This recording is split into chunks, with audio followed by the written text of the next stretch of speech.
Alright, so we have here my new project truck. We just pulled this out last weekend from my wife's ex-employer. Had this for about 10 years sitting in front of her house. It belonged to her brother, and it ran when parked, and it's been sitting there ever since. And so I told her, I saw it a few months ago, and I said, if you ever sell that, let me know. So she contacted me a few weeks ago and told me that she was ready to sell it. And so last weekend, me and a buddy went and we pulled it out of there using a U-Haul trailer in my truck, and we loaded it up on the trailer and brought it here. Since it's been here, I've been making little videos on and off, but I figured I'd make this intro video to it. It is a 1985 Toyota pickup 4x4. It's got the extra cab, as you can see. It's the 85, which means that it is the unicorn year, as this one has the 22RE, which is the fuel-injected four-cylinder. And so it is the last year for solid front axle and the first year for fuel injection. So the 85s are pretty sought after, and I've been after a truck like this since I was in high school. My current plans for it are to get it running and kind of go from there and see how it goes. So far, as I will show you, I've had issues with the fuel tank. It was left 3/4 of the tank full as it sat there, and so the first thing I had to do was get that all cleared out because it had ended up killing the fuel pump. So when I first tried to start it up, I was getting no fuel. So I have since remedied that, and it now runs, but it does look like it is blowing coolant. There's some pretty heavy white smoke after it gets running.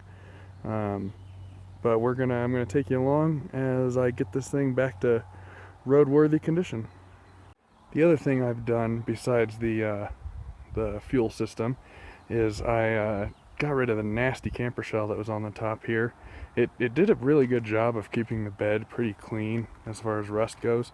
There's really not too much rust on the inside of the bed. You can see the rust that is, the surface rust.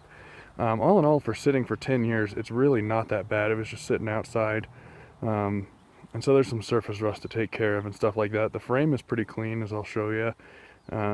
Just minor surface rust, no Swiss cheese or anything. So besides the fact this is an 85, so it has the solid axle and the fuel injection, it also has some pretty rare factory options. For one, it's got the electric windows. Control both from this side, and then the passenger side has control of their own window. That's something I've never seen on a truck this age. It's also got the sunroof, which is kind of less than secure in here. I'm gonna have to do something about that. The truck itself is the SR5. It has the tachometer, which Toyota didn't believe in until like the early 90s. It was like pulling teeth getting a tachometer out of Toyota before then. It's got 223,000 miles.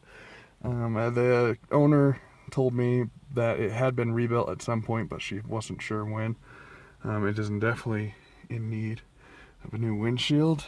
It did come with the radio down there. There was a weird beeping noise that we couldn't identify and had no idea what it was, and it turns out it's another thing I haven't seen in a truck this old. If you leave the lights on and then turn the keys on and off, it will beep at you, unlike the normal buzzer that it gives you when you turn it on or leave the key in it. Like there's that buzzer, and then if you turn it on and turn the lights on and then take your key out,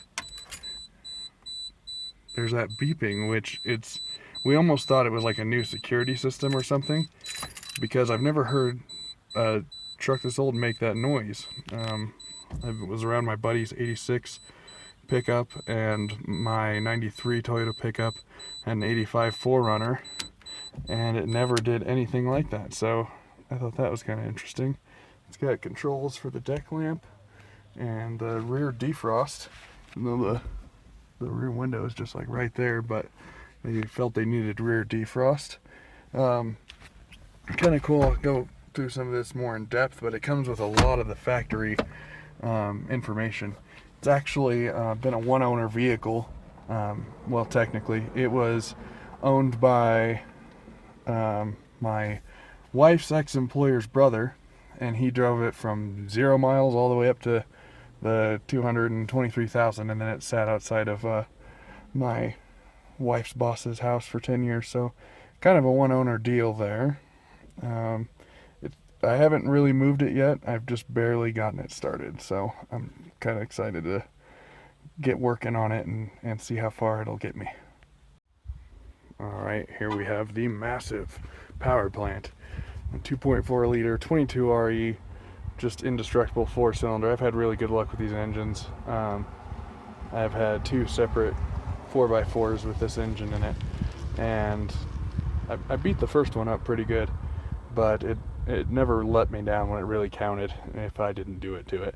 So this one, it starts up, it runs well, and idles no problem, but it is blowing white smoke. So I don't know if that's just it cleaning itself out, or if it is problems with the head gasket. So that's probably something we'll have to check out after I get it more running a little bit better.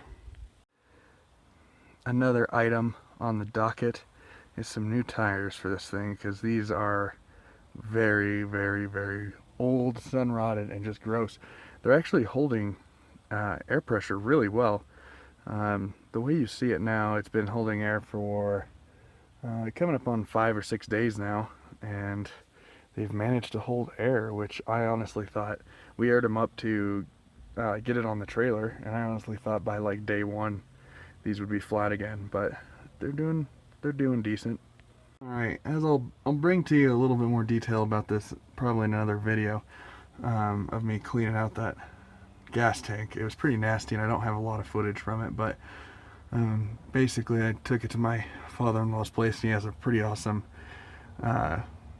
pressure washer with a burner on it, and I mean, it burns so hot it'll burn you if you touch the tank after I sprayed it for a while, but I managed to use that to get all the varnish out of there, and then today I'm going to finish putting the skid plate back on it and get that all buttoned back up. As you can see, it's really not bad under here for as long as it sat. A lot of this was covered in grease, and we took it straight to the car wash while it was still up on the trailer so that we could clean a lot of this off. You could still see it in parts of it, and when I started it up and the exhaust started getting hot, there's a place up there around the bell housing where the grease is so thick that it touches the exhaust, and it started to make a burning smell. So I put a fire extinguisher in here just in case. The other thing I found, and that's already on order when I was installing that gas tank, is this. Yeah, that's some sweet carrier bearing action.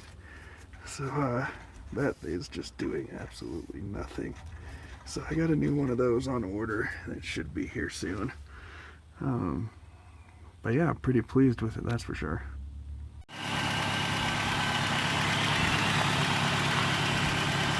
Alright, so here's how it's idling right now. I just started it up a few seconds ago. As you can see, there is minimal smoke from the exhaust. Now if I rev this,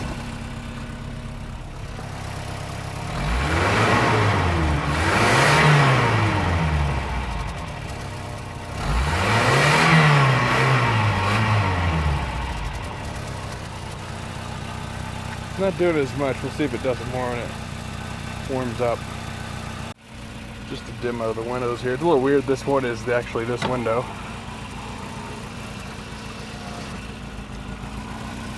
And this other switch on this side. Let's do that side.